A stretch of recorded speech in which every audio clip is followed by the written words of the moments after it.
আমি এই সাংবাদিক সম্মেলনের যে কপিটি পাঠ করতেছি, আমার এই পাশে দণ্ডায়মান মোহাম্মদ আলমগীর হোসেন মোল্লা, বাংলাদেশ কৃষক দল সাধারণ সম্পাদক, ওনার অনুমতিক্রমে আমি পড়িয়া শুনাইতেছি। নামটা বলেন। আমি মোহাম্মদ আসলাম শেখ, সাংবাদিক সম্মেলন। আমি মোহাম্মদ আলমগীর মোল্লা, পিতা মৃত রফিজুল মোল্লা, গ্রাম পেরোলি, থানা কালিয়া, জেলা নড়াই, বুক ভরা ব্যথা নিয়ে আজ আপনাদের সামনে সাংবাদিক সম্মেলন করতে আসছি। আপনারা জানেন যে স্বৈরাচারী শেখ হাসিনা সরকার ও তার দোসররা কীভাবে 17টি বছর আমাদের এই অসহায় মানুষের উপর নির্যাতন, নিপীড়ন ও বিনা কারণে জেল কাটিয়েছে। 20/7/2023 তারিখে মিথ্যা মামলা দিয়ে আমাদের 100টির বেশি ঘর বাড়ি আগুন দিয়ে জ্বালিয়ে ছাই করে দেয়। এ ব্যাপারে আমাদের সিনিয়র যুগ্ম সাধারণ সম্পাদক রুহুল কবির রিজভী সাহেব বিবৃতি দেয় এবং আমরা প্রায় 200টি পরিবার ঘর ছাড়া বিভিন্ন স্থানে পালিয়ে বসবাস করি। আপনারা জানেন যে আমরা সবাই কোর্টের জামিন হয়েও বাড়িতে উঠতে পারি না। বারবার তৎকালীন ডিআইজি, এসপি, অফিসার ইনচার্জ কালিয়া থানা সাহেবের জাতীয় মানবাধিকার চেয়ারম্যানের কাছে যেও বাড়িতে উঠতে পারি না। 5ই আগস্টের পর অনেক অফিসার ইনচার্জ এসেছে কালিয়া থানায়, কিন্তু কেউ এদের বাড়িতে ওঠার সহযোগিতা করেনি। বর্তমান অফিসার ইনচার্জ 1 সপ্তাহের মধ্যে কিভাবে বাড়িতে উঠালো এ বিষয়ে এলাকার মানুষ বিভিন্ন মন্তব্য করছে। আমরা যখন ফাজেল মোল্লা রোড জামিল শেখের বাড়ি এসে উঠি, তখন আমাদের বাড়ির দূরত্ব তখন 1 কিলোমিটার। সে সময় এই আওয়ামী সন্ত্রাসীরা আমাদের বাড়িতে উঠতে যায়নি।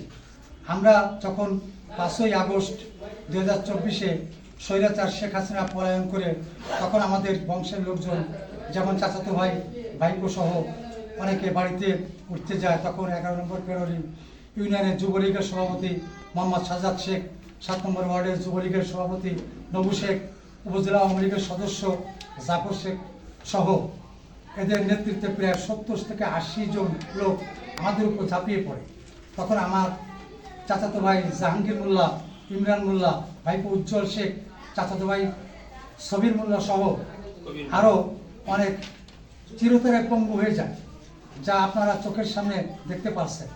তখন ওই সাজ্জাদ বাহিনী এই পেড়ুই গ্রাম থেকে পালিয়ে চলে যায়। আমরা তাদের লোকজনকে আমাদের লোকজনকে খুলনা মেডিকেল কলেজ হসপিটালে ঢাকা পঙ্গুতে নিয়ে চিকিৎসা দিয়ে কিছুটা সুস্থ করেছি। এরা এখনও পঙ্গু হয়ে স্বাভাবিকভাবে চলাফেরা করতে পারে না। দুঃখের বিষয়ে আজকে সাংবাদিক সম্মেলনে আসছি আমাদের সামনে। আপনারা জানেন যে 12/12/2025 ইংরেজি তারিখে ইনকিলাব মঞ্চের মুখপাত্র উসমান বিন হাদিকে গুলি করে যে সন্ত্রাসীরা নিষিদ্ধ ছাত্রলীগের এক কর্মী 18/12/2025 ইংরেজি তারিখে সিঙ্গাপুরে মারা যায়। পর 19/12/2025 ইংরেজি তারিখে তার মরদেহ বাংলাদেশে আসে। ঠিক ওই দিন পেরোলির সাজ্জাদ তার সন্ত্রাসী বাহিনী নিয়ে দেশীয় অস্ত্র শস্ত্র সহ পেরোলি গ্রামে প্রবেশ করছে। এই সন্ত্রাসী শেখ সাজ্জাদ এখন গ্রামে এসে আওয়ামী লীগের বিভিন্ন পোস্ট করছে এবং আপসীন নেত্রী বেগম খালেদা জিয়া ও আগামী দেশনায়ক জনাব তারেক রহমানকে নিয়ে সোশ্যাল মিডিয়াতে বিভিন্ন মিথ্যা বানোয়ার তথ্য ছড়াচ্ছে, যেখানে সারা বাংলাদেশের আওয়ামী লীগের লোকজন পালিয়ে বেড়াচ্ছে। সেখানে এই সাজ্জাদ বাহিনী কিভাবে, কোন সাহসে বাড়িতে প্রবেশ করল? বারবার কালিয়া থানার অফিসার ইনচার্জকে বললে কোনো উপকারিতা হয় না। পেরোলি ক্যাম্প ইনচার্জকে বললে সে বলে ওসি সাহেব আমাকে কিছু বলেন। প্রশাসন কিভাবে এই সন্ত্রাসী আওয়ামী লীগের ও যুব লীগের পক্ষ নিচ্ছে, যাদের নামে অসংখ্য কোর্ট ওয়ারেন্ট আছে, তারপরও কোনো পদক্ষেপ তাদের বিরুদ্ধে নেওয়া হচ্ছে না, তাদেরকে গ্রেপ্তার করা হচ্ছে না।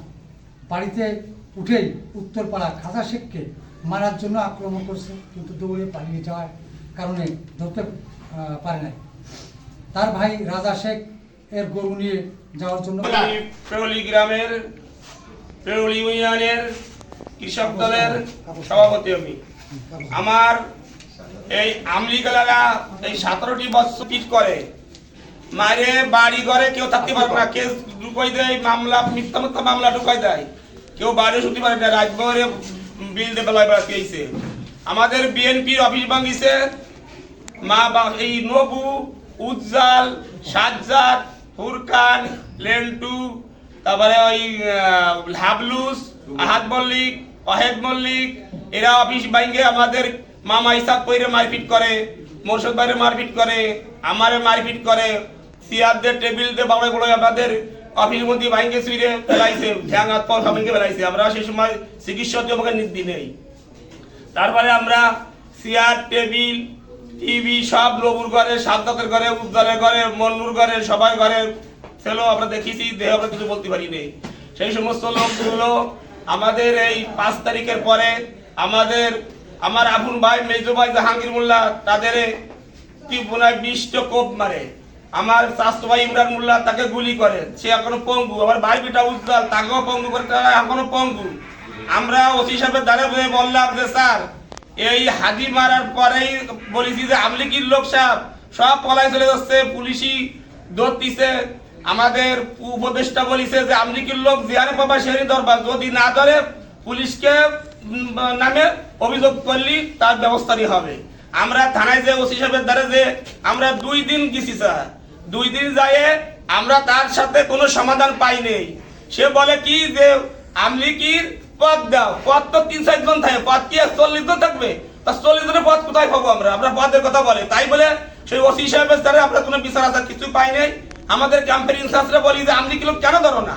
ওসি সাহেব বলে যে আমাদের ওসি সাহেব কিছু নির্দেশ দি নাই, আমার ক্যাম্পের আইসি সাহেব বলে। তাহলে আমরা 17টি বছর দেশ ছাড়া, বাড়ি ছাড়া, ঘর ছাড়া, আমাদের গরু বছর নিয়ে গেছে, হাঁস মুরগি নিয়ে গেছে, পাওয়ার টিলার নিয়ে গেছে, নিয়ে যাই আনলে তারা আমলিকি লোক আইসে বিএনপিতে এসে ভোট চাচ্ছে। তাহলে 17টা বছর আমরা দেশ চালালাম, তাহলে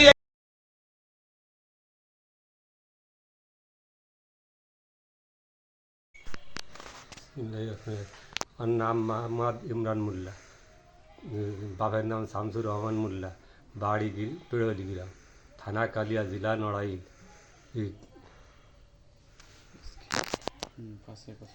5 আগস্টে আমার পায়ে গুলি করে, হাতে হাতে বাড়ি ভেঙে এলাই দেয়, মাথায় কোপ হয়। আমলিকির লোকেরা 5 আগস্টে কে কে গুলি করছিল আপনাকে? গুলি করেছিল সাজ্জাদ, উজ্জাল, নয়ন, আরও আছে আমলিগের লোক, বহু লোক আছে।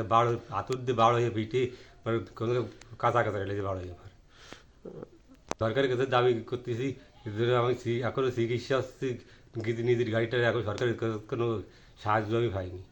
করতেছি সরকারের কাছে আমি চিকিৎসা করতে পারি, আর যারা দোষী লোক তাকে যেন শাস্তির আওতায়